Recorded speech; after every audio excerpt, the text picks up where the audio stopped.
তো আপনারা দেখতে পাচ্ছেন যে কুয়াবেড়িয়া মানব সমাজ কল্যাণ সমিতির উদ্যোগে একটি রক্তদান শিবিরের আয়োজন করা হয়েছিল। আর এটা এবছর না, প্রতি বছরে কিন্তু এই আয়োজন করা হয়।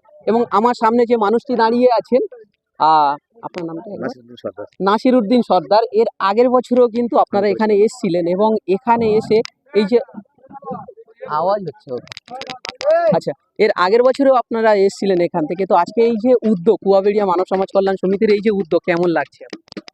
প্রথমত বলি, সুন্দরবন দ্বার প্রান্তে দাঁড়িয়ে এই কুয়াবেড়িয়া মানব কল্যাণ সমিতির উদ্যোগে গত বছর যেভাবে রক্তদান শিবিরটা আয়োজন করেছিল তার যে বাস্তবায়ন করার চেষ্টা করেছিল আর কি, সেজন্য আমরা খুব আপ্লুত হয়েছিলাম। এবং গত বছর যে ডোনারটা ছিল, এবছর তার ডোনার অনেকটা বেশি হয়েছে। আর এবছর 4 দিনের শুনলাম 4 দিনের প্রোগ্রাম। এই 4 দিনের প্রোগ্রামের প্রতিটা ইভেন্ট এই মানব সমাজ কল্যাণের সদস্য এবং যারা পদাধিকার ব্যক্তি আছে যেভাবে উপস্থাপন করেছে, মানুষের সামনে বাস্তবমুখী করেছে, তার জন্য আমরা খুব আনন্দিত। এবং আমাদের হেলথ পয়েন্ট ব্লাড ব্যাংকের পক্ষ থেকে তার জন্য আমরা ধন্যবাদ জানাচ্ছি। আচ্ছা, বিশেষ করে এখন বর্তমান সময় দেখা যায় এখানে কিন্তু ব্লাডের অনেক ক্রাইসিস এবং বিভিন্ন জায়গায় দেখা গেছে অনেক রকমভাবে তারা রক্তদান শিবির করেছে, কিন্তু সেইভাবে সাকসেসফুল হয়নি। তো আজকে এই যে মানব সমাজ কল্যাণ সমিতি যেভাবে উদ্যোগ নিয়ে আয়োজন করেছে, এবং এখানে আপনিও দেখলেন যে যেটা এক্সপেকটেশন থাকে আর কি, যে এত কিছু হতে পারে, এবং সামনে আপনারা জানেন যে এসআইআর এর হিয়ারিং চলছে, সেই বিষয়ে আপনি আজকে কেমন লাগলো যে এখানে এক্সপেকটেশন? আমি তো প্রথমত বলবো যে বর্তমানে যে এসআইআর নামক যে মানুষের একটা হ্যারাসমেন্টের বিষয় নিয়ে মানুষ একটা চিন্তার মধ্যে আছে, অশৃঙ্খলার মধ্যে আছে, তার মধ্য দিয়ে এই যে মানব সমাজ কল্যাণ সমিতির পক্ষ থেকে যে একটা গোছনভাবে যে একটা প্রোগ্রাম, শুধু প্রোগ্রাম না, রক্তদান শিবির বা আরও বিভিন্ন যে প্রোগ্রাম করছে, এরা যে প্রোগ্রামটা এত সুন্দরভাবে পরিচালনা এবং ঠান্ডা মাথা সুস্থ মস্তিষ্কে যে প্রোগ্রাম করছে, এর জন্য আমি এদেরকে ধন্যবাদ জানাই। আর একটা কথা যেটা বললেন যে ব্লাড ক্যাম্পটা আজকে গত বছর হয়েছিল 158 ডোনার, এবছর হয়েছে 168। আগামী দিনে আরও বাড়বে আশা করি। কারণ হচ্ছে আমরা ধরুন এই ক্যাম্পের মাধ্যমে 168 মানুষের ব্লাড কালেকশন করলাম।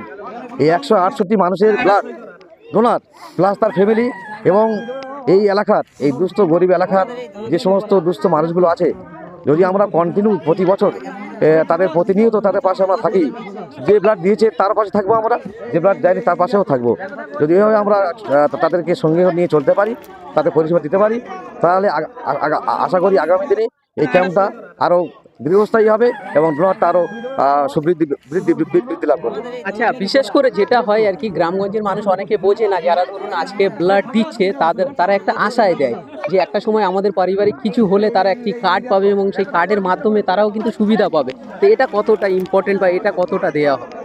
আমি বলি, গত আমার 19 বছরের অভিজ্ঞতা বলছি আমি। তো মানুষ, বিভিন্ন ধরনের মানুষ সেই সমাজের আছে, যারা আবার বিভিন্ন মন্তব্য করে এই ব্লাড ক্যাম্প নিয়ে। তো যারা দুষ্ট মানুষ তাদের কথা আমরা বলবো না, যারা সামাজিক সেই সমাজের মধ্যে ভালো মন্দ কিছু মানুষ আছে তাদের কথায়, এবং আমি ব্যক্তিগত আমার অভিজ্ঞতায় বলছি, আমরা তো বিভিন্ন ব্লাড ব্যাঙ্কে কাজ করি, কোঅর্ডিনেটর কাজ করি। তো আমরা ক্যাম্পে যখন আমরা ক্যাম্প অর্গানাইজ করি, তাদেরকে আমরা বলি যে কার্ড ছাড়া, যদি কেউ ব্লাড দিল না, তার কার্ড নেই, কার্ড ছাড়াও তার আমরা ব্লাড পরিষেবা দেবো। তো আমরা গত বছর এই ক্যাম্পটা করেছিল এই মানব সমাজ সমিতি। এরা মোটামুটি কার্ড থাক না থাক, এরা যে পরিষেবাটা পেয়েছে আর কি, তার ফলস্বরূপ আজকের দিনে এই ক্যাম্পটা সাকসেসফুল হয়েছে। আগামী দিনে আমি অন্তত দাঁড়িয়ে এই কথা দিয়ে যাচ্ছি যে আমাদের জন্যে এই মানব সমাজ কল্যাণ সমিতি এবং আমার উদ্যোগে যে আগামী দিনে কোনো একটা লোক, কোনো একটা শিশু তার মায়ের কোল থেকে ঝরে যাবে না, এতটুকু প্রতিজ্ঞাবদ্ধ।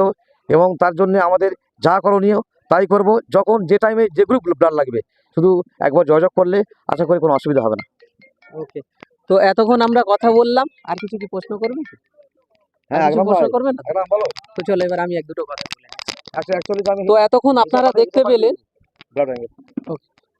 আপনারা দেখতে পেলেন যে আমরা কথা বললাম, এবং এই যে কুয়াবেড়িয়া মানব সমাজ কল্যাণ সমিতি প্রতি বছরের ন্যায় যেভাবে উদ্যোগ নেয়, এবং এই যে রক্তদান শিবির সঙ্গে কিন্তু এখানে আরও স্পোর্টসের অনেক প্রোগ্রাম থাকবে, এবং এই যে সংগঠনটি কিন্তু প্রথমে অল্প থেকে শুরু করে এরা, আজ কিন্তু এদের সংগঠনের সদস্য সংখ্যা অনেকটাই বেশি, এবং আগামী দিন এরা কিন্তু নিজের এরিয়া, নিজের গ্রাম চারিদিক কিন্তু ডেভেলপ করার খুব চেষ্টা করছে।